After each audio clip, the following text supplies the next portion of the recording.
GameSir's back on their BS that's always beneficial for us. The Bullschlager is of course releasing a new pair or set of controllers in the same entry-level price point, of course going to be for Switch or Xbox, but since it's got a Bluetooth card, there is going to be some adapter or converter support, which we'll cover in this video. But it has gotten to the point to where in a day or two, I'm going to release a 3 to 5 minute video going over the entire model lineup of GameSir, how it's slightly confusing, should this many models exist, my opinion on which ones to pick up, which ones to pass on, so basically a buyer's guide. But we are reviewing the latest and greatest, a controller that came out 5 days ago and a controller that'll come out in 15 days. I was sent out both of these units for review prior to public release so I can run them through the gauntlet, the controller crucible if you will, over here at GamerHeaven, thrash these suckers, and then report back to my audience and GameSir my findings. That is this video, and without further delay, let's unbox, test, and review the Nova and Nova Lite. Also take a look at a new thumbstick cap kit from GameSir. This was all sent out together in a little goodie box. And my gamer nether regions are a-burnin' because there's a Nova there. Seriously, the gamepad's sitting in my lap. Let's get it, you perv.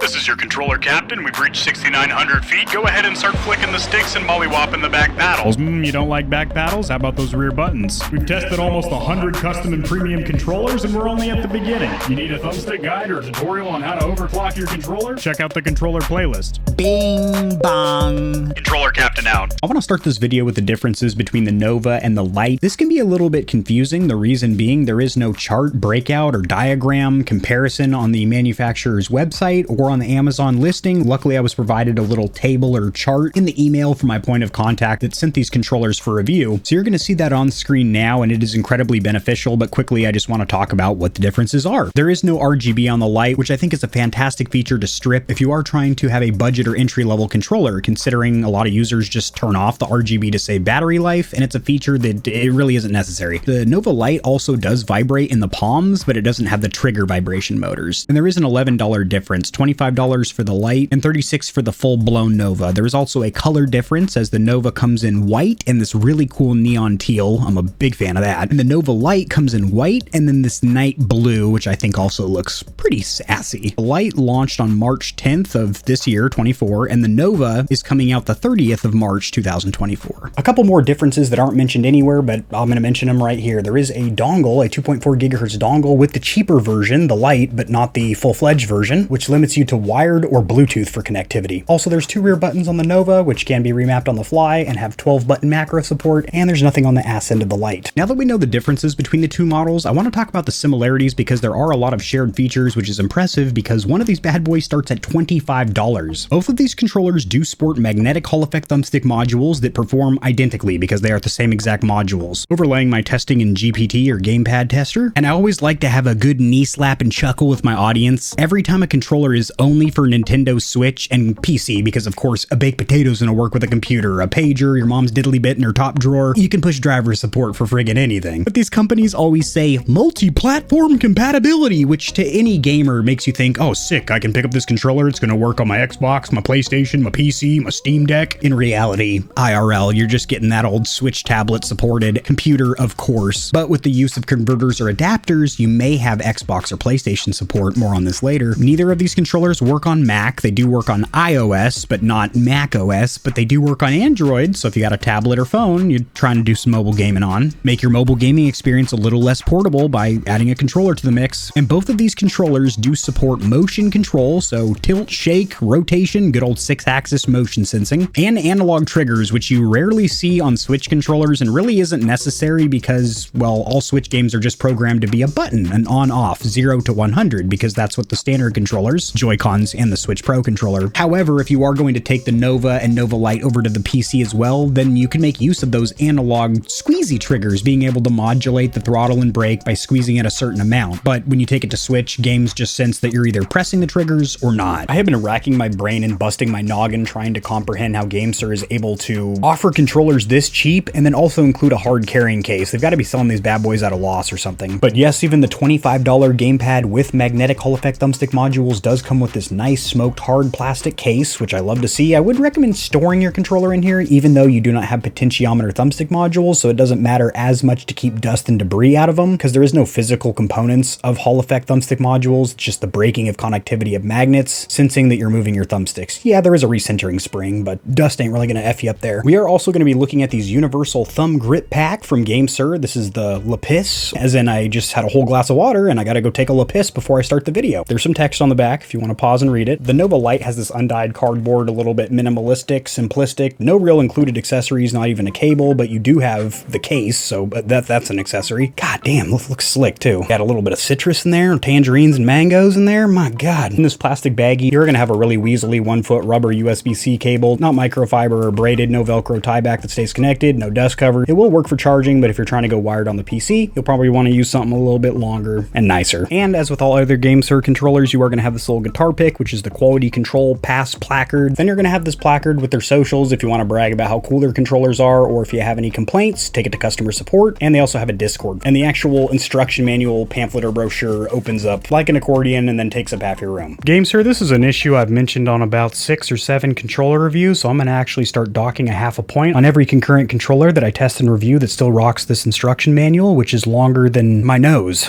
Okay, my beak, sweetheart. But your individual language for your region, I'm a North American living individual, English speaking man, it's going to be right here in this corner. That's it. That tiny little font. If you don't have the eyes of an eagle, you are pressed up against that parchment. This sucks. And when you scan these QR codes, guess what? You think it's going to take you to the instruction manual? Let's find out. You can't make this stuff up. When you scan the QR code for the English manual, you would think each one of those QR codes would be specific to the regions or languages. North America takes you to the Chinese instruction manual for the GameSir G7 SE, so wrong language, wrong controller. There's many companies on the market that sell a very similar or pretty much identical kit of universal slipover caps, so indeed they are universal. They just slip over the outside of your thumbstick cap, you get it started on one end, rotate, and bam, you got a little bit more height, a little bit more grip. The rubber or silicone compound that they use is good, but not great. I'd rate it about a 7 out of 10. I do really like these little guys. These are super unique and remind me a lot of the right analog stick on the GameCube controller, but my favorites have got to be these domes over here, as they feel super good on the fingertips. But personally, I'm kind of stuck in my way with KontrolFreeks. I just transfer them from controller to controller, or if they don't fit, the Scuff universals are pretty damn good, and Play Vital / ExtremeRate makes some really good slipover universals as well, but these are nothing to scoff at, and they look cool. As for the cosmetics or appearance, I guess we have two to look at. We have the Nova, which seriously gives off SNES vibes, with actually more pink than purple. This is purple, this is pink, and I think this clash is pretty not great. I do like that the little cockle-doodle-doo mohawk is the same color as the face buttons, but this purple and this pink just doesn't really vibe too well together, and then you have this dark gray around the thumbsticks and the accessory buttons. Not to mention the plastics around backside give me real Toys R Us vibes, and everything about this controller looks cheap as fuck, and the fact that RGB is included and that definitely adds to the additional $11 over the Nova Lite. And while it does look cool, I honestly think this model should have left out RGB as well. Cosmetics,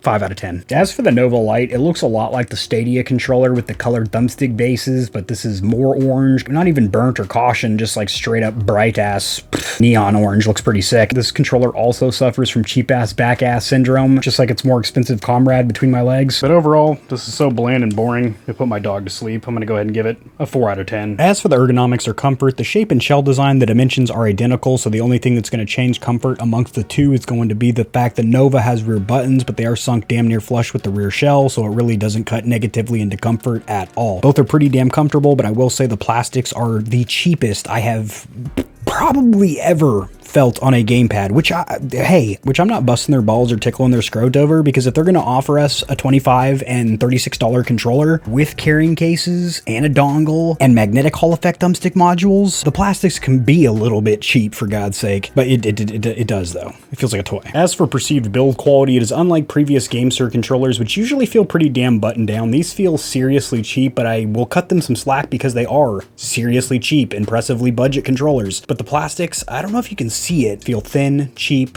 porous, hollow, tinny, any other words I can throw in there. Also, there is no 3.5mm headphone jack on either of these suckers. And if you have any issues, teardown or disassembly shouldn't be too difficult because you do have 6 exposed small cross tips or Phillips head to get the sucker apart. And as with all GameSir controllers, the warranty and return policy has not changed. I double checked. Sometimes these things do get edited, changed, revised, but you still have a 30-day return policy, 12-month for a switcheroo to a new unit, and you can register by subscribing and giving them your personal data to get an extra 6 months, so a year and a half. As for the D-pad or direction buttons, it's not listed anywhere in the manufacturer's listing, Amazon page, or the email that I got from my guy over there, guy or gal, but these are different. They feel different. Plastics used are identical, but the actuation is completely different. They both sound different. They're different D-pads for sure, and I do have complaints for each one.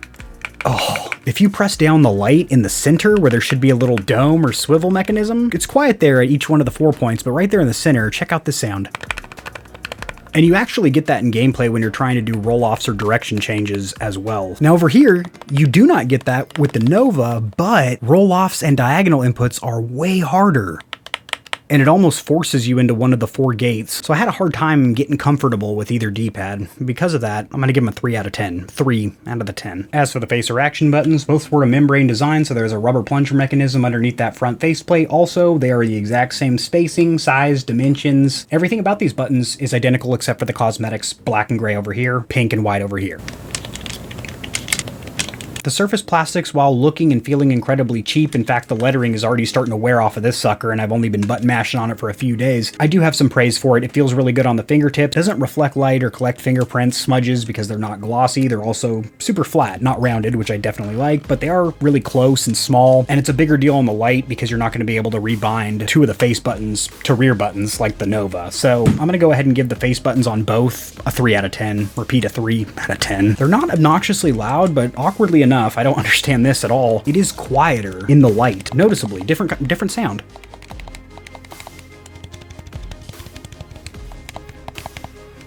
And I'm not milking it or cheesing it, hitting one harder than the other, or some crazy YouTuber shit like that. I'm just clicking the buttons for you guys. Face buttons on both are going to be a 3 out of 10 for me. As for the accessory button suite, this is yet another difference not mentioned anywhere, but it is seen from pictures and videos, but most people probably didn't even think about it or notice it, but the accessory button suite layout is different. There's an actual button on the light. There is no button over here. This is just hard plastic. I don't understand why these buttons are at damn near a 60-degree angle on a downhill descent. Hopefully they've got great approach and departure angles, maybe some aftermarket skid plates, rock slides, because they're at a severe angle here. This downgrade is, I don't understand the angle here. They're also pretty small, not obnoxiously loud. M button down here is actually physically harder to press in, so I don't know if the membrane plunger under there is a little bit more firm or what, but doesn't feel great. The whole accessory button suite, 4 out of 10. But for the Nova, I'm going to give it a 5.5 out of 10. Everything's a little bit more tactile and clicky. These buttons don't offend me as much. They're just flat. They're still ovals, but they are right side up. And all the buttons are coordinated better, so they all sound and feel pretty much identical. Well, they sound a little different, but they feel about the same. Yeah.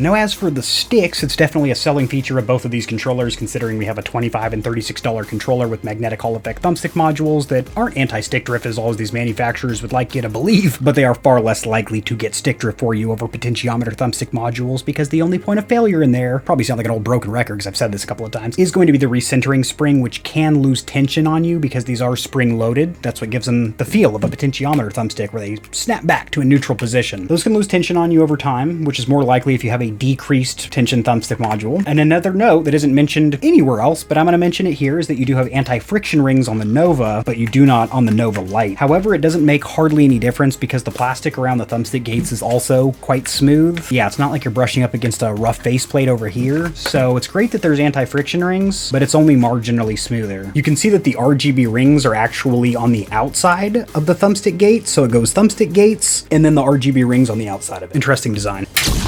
Clicking down the sticks, tight and secure. About the same on this controller. The rubber or silicone compound used is fantastic, very grippy. And these are identical to PlayStation 4 and 5 thumbstick caps, the hybrids that Sony's been rocking. So it's interesting that GameSir went with this design, but I do like them. They feel good. They don't pop off or anything, but what about KontrolFreek compatibility? We know we have the universals that they sent. What about KontrolFreeks? Now these are identical thumbsticks, so what's going to work over here is going to work over here. These are black Omnis for Xbox One and Series controller. Hell no, won't go. Too tight. These are for the Nintendo Switch Pro controller, which isn't even a Pro controller. controller. It's just what Nintendo likes to call it. These fit perfectly. Then we got some white Galaxies for PlayStation 4 and 5. Okay, it is a fight, a struggle to get them on, but if you do win the bout, they're on there, just really tight. So the Nintendo Switch Pro cap's the best. Over here in Gamepad Tester, going wired with the Nova, the straight up Nova, not the Lite. As you can see, these snap back to a perfect resting value of 0.00002. When I do the old circularity test, whoa. That was my computer freaking out, not the controller. Let's do that again to alleviate some of our worries. We're in the 1 percentile range, lower number better here. No weird inner or outer dead zone baked in, very responsive, very taut. That applies to the Nova Lite over here as well because they use the same thumbstick modules. A little bit higher, but don't get it twisted. They're the same modules. You could easily get the same results with the Nova Standard. Let's go back to that one. She's lower. Schmashming. The bumpers are kind of figgity funky and are different on both models. They're a little bit louder, but feel more like, well, normal bumpers on the Nova, but then had the weirdest, squishiest feel with a lot of dead end take up or slop. Also, they're in a weird little wiggly swivel mechanism where it's hinged in the middle, so it's like unstable on either side. Oh God, these feel atrocious. I'm gonna give these bumpers a 2 out of 10 and these bumpers 5 out of 10. As for the triggers, they are also different. The Lite sports analogs, which lets you modulate and throttle and brake, which would only be beneficial if you're on PC because no Switch games are programmed to take this. They're all used to just being buttons like the Nova, where they are on, off, 0 to 100. There is no halfway point. The surface plastics used on the Lite feel incredibly cheap, and the fact that they went with analog triggers isn't as big of a selling factor as having Hall Effect thumbstick modules. These are just kind of pointless unless you're picking this up for PC. Having said that, they do have a good resistance, good range of motion. They actually do feel pretty good for analog triggers. I'm going to give these a 6 out of 10. As for the Nova, they have a really nice distinct wall, and I had no false actuations, and I really did enjoy the way the triggers felt. I'm going to give these a 7.5 out of 10. Keep in mind when I give these gradings, it is specific to the segment that we're in. So currently we're looking at budget or entry-level Switch controllers. We're not comparing these to the bumpers of like a $300 PlayStation Pro controller or something like that, because then these would be like a 2. Before we get to doing the do with the back buttons, I want to talk about what you can do with these back buttons, and that is bind them on the fly or macro with up to 12 functions. So that is the limit or cap is going to be 12 button presses or actuations for the multi-presses. But another question I get frequently, can I bind clicking down the sticks to the rear buttons? Yes, you can. And I'm going to show you how to rebind, but if you prefer to read, you don't like to watch and listen, you just want to read, bam, there's the instructions for you right there on it. To rebind these rear buttons, first of all, you need to be paired up to the Switch or PC, which I'm not. We're going to go through the motions together. You're going to hold down this M button in combination with L4 or R4, which is going to be these rear buttons back here. So I'm going to hold down mode and this bad boy over here. Then the RGB around the thumbsticks is going to go white and wiggly on you. Then you're going to press whatever you want to bind. So let's go A and then press that rear button again. So I don't get the redundancy of that extra rear button press at the end. Completely pointless, adds to the time of binding. It should just be hold mode and the rear button you want, then hit the face button that you want. But instead you also have to hit the ass end again. Stupid, but it's not dumb that you can rebind on the fly. I do really appreciate that. Ergonomically, these rear buttons are in a good position where you want to naturally hold the palm grips. Your middle fingers do rest securely on these two buttons, which are not obnoxiously loud.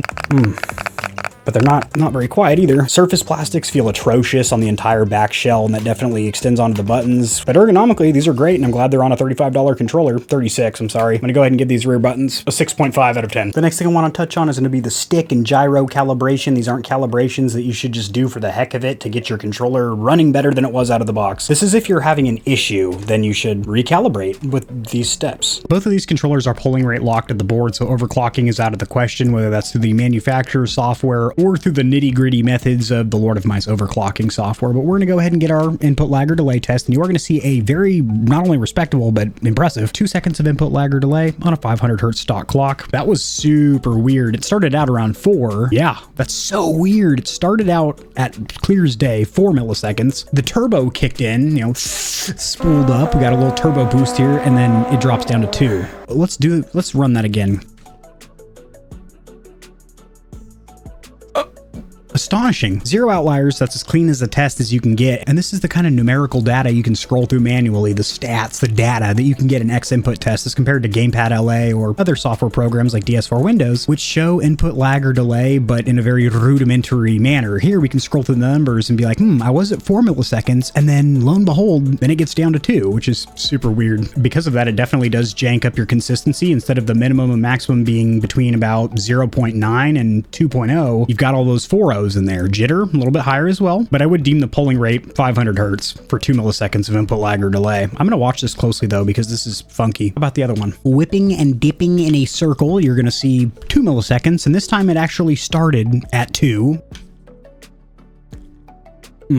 So other than the large outliers, it actually does start at 2 milliseconds, which is a lot more consistent than the Nova standard. Much cleaner test that time, as we only have 2 outliers, and as you can see, minimum maximum pretty close to each other. Jitter relatively low, 500 hertz, just like its brethren, and actually a little bit more consistent than the Nova because it starts at 2 and ends at 2, as opposed to starting at 4 and ending at 2. How about the wireless dongle, which weirdly enough is only for the cheaper version? You would think that'd be included with the Nova standard, but au contraire, mon frere. Getting the input lag or delay wirelessly using that included dongle, you are going to see about 8 milliseconds of input lag or delays. Wow. So, whoo, on the first poll, 56 outliers. That ain't good. That wasn't operator error, me getting lazy on my rotations or anything. Those are little stutters, sputters, and inconsistencies. Jitter, if you will. Speaking of jitter, that's high. Minimum and maximum, very far from each other. Let's run this again. So you can see those large numbers sporadically popping up in there in little bursts, and those are going to be those outliers that we see. It's not really outliers. Those are in the consistency of this wireless connection, or lack of consistency, I should say. I would steer clear of the dongle and go wired, especially if you're on PC. As for converter or adapter support, you have unrestricted access on the Xbox Series consoles, both on and offline with the Brook Accessories XB2 by plugging the dongle into the USB port in the back of the converter. However, all the Bluetooth discoverable modes with both of the controllers had no wireless connectivity with any of my dongles or adapters. And unfortunately, the PlayStation 5 didn't support these controllers at all, not even to play PS4 games or navigate the menu, which is pretty shocking because the previous GameSir wireless controllers like the Cyclone did. Over here in the manufacturer's website, now a really interesting diagram here. We're going to pick this apart a little bit. Why does it say 500 here and then 5 million cycles here? But it is nice to see that these GameSir Hall Effect Thumbstick modules are rated for 500 million cycles, which over here it says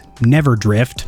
It's rated for 5 million cycles, although right here it says 500, which might fool the reader to think, is it 500 million cycles? It's 5. And then it says never drift over here, which is completely contradicted by the actual tech spec over here. I would love to see this removed. False advertising. This is wrong information. You can get stick drift with Hall Effect Thumbstick modules. I've debunked it sideways and across. Useful information here, and I didn't see this in the instruction manual, which is right over my shoulder here, but a combination of a face button and the home button is going to put it in its different discoverable modes. X input, there is no D input, which is unfortunate if you're playing some retro games or an older launcher, but X input, what's been the golden standard on PC for a long time. Receiver, which is going to be the dongle, which is only for the cheaper version, weirdly enough, and gives you really sporadic performance. Then NS Pro, which just means you're using it on your Switch, and then Android, which is Bluetooth discoverable mode, so not just Android, but any Bluetooth device. So as we can see from this picture, it is showing the same exact thumbstick module, the red side GameSirs, rated for 5 million cycles, although right here it says 500 again, don't know why. Also, that's wrong. Because they included analog triggers, they're going to have a little chart or diagram telling you that they're buttery smooth. They're just analog triggers like you're used to on a stock controller.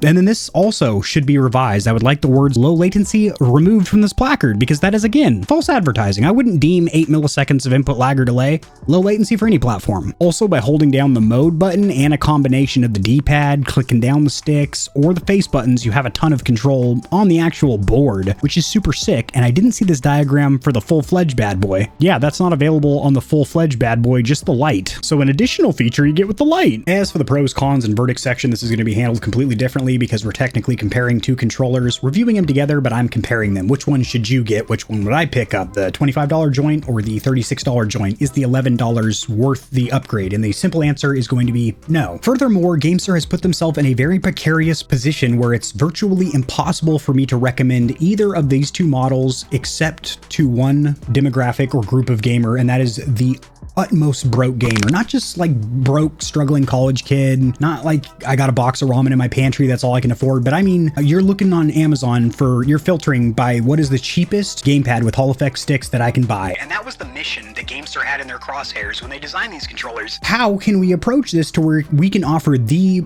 cheapest Hall Effect controller on the market that doesn't suck ass as well? I will say they have accomplished that mission, but at what cost? To what ends? Because for about $15 more, you open up up the door to a huge world of anti-stick drift pro controllers for Xbox and Switch. Of course, PlayStation gets no love until the multi-$100 mark, but the competitors do it better. Even GameSir within their own family with the Cyclone and Cyclone Pro. With the use of a converter or adapter, you can get it working on all platforms. That controller feels a whole hell of a lot better, has lower input lag or delay, it is more consistent as well, and still has anti-stick drift sticks. Even these manufacturers got me saying it now, anti-stick drift. This is wrong. It may be a little stick drift resistant, deterrent, just like there is no bulletproof, there's only bullet resistant because there's always a bigger, sharper caliber. The sticks that you're pumping out might be a little bit drift resistant, but there's always going to be some heavy-handed 14-year-old packing Cheeto dust into his controller that will make your Hall effect stick drift on you. Might want to revise some of these placards on your landing page, and I'm not just talking to GameSir, but all controller manufacturers. It is blatantly wrong, false advertising, and I'll continue to call it out. Having said that it is very difficult to recommend the Nova or Nova Lite, considering the Cyclone and Cyclone Pro, which are also from GameSir for about $10 more, feel better and do more. But if you are looking for the cheapest Hall effect controller that you can pick up that doesn't suck ass, right here you have it. I will say I wouldn't use the dongle. It's sporadic. It's all over the road, to be honest. Wired connection was pretty consistent. I thought it was so weird that there's a dongle included with the cheaper version, and you also had onboard control of like stick calibration features that you don't have on the more expensive version. I thought that was super funky. I think GameSir's really nailed the awe factor of, wow, these are cheap Hall effect controllers and they come with a nice hard carrying case. That's awesome. But once you get past that little honeymoon phase and you get the glaze out of your eyes, then you start looking at it from a different lens or angle, a different perspective. I could have spent $10 more and gotten a controller like the Cyclone that feels way better in hand. Plastics feel better, would probably survive a drop onto a hard floor, and that works out of the gate for Xbox. I'm going to sign off with this. If you are looking for the cheapest Hall effect controller that doesn't suck, it is going to be the Lite, which is already on sale. It's been on sale for 5 days. It is linked in the description below. That is an Amazon listing, which is where I recommend you pick it up.